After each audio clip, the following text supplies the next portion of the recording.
Okay,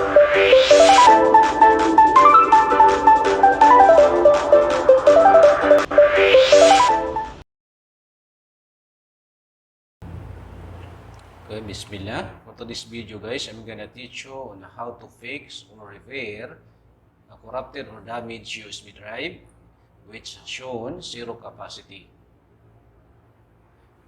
But before we proceed, please don't forget to subscribe to my channel. Now let's insert our USB. So as we can see, the USB drive, there's no capacity shown.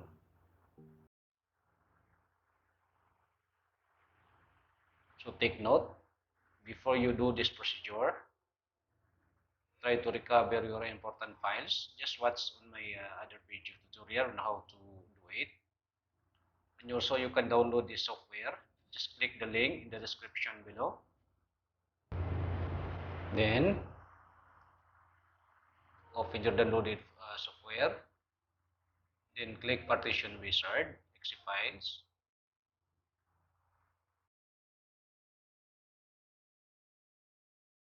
Click launch application.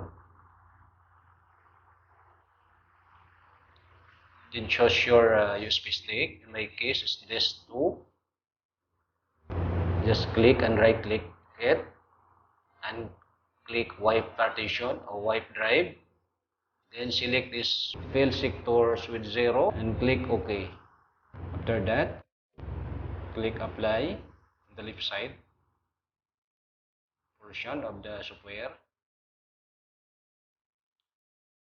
So just wait several minutes. It takes 30 to 40 minutes, more or less.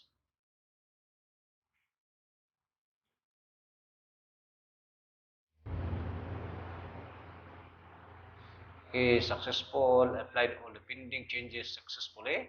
Just click OK. So we have to check the drive. So as we can see, still capacity not shown. We're going to format this USB. Right click, and then click create.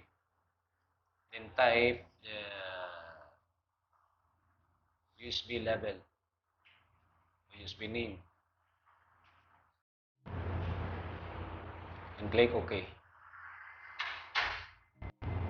Just click apply and click yes.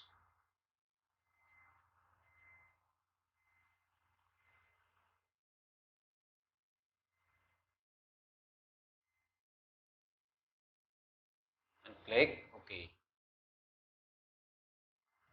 Now we're going to check the computer.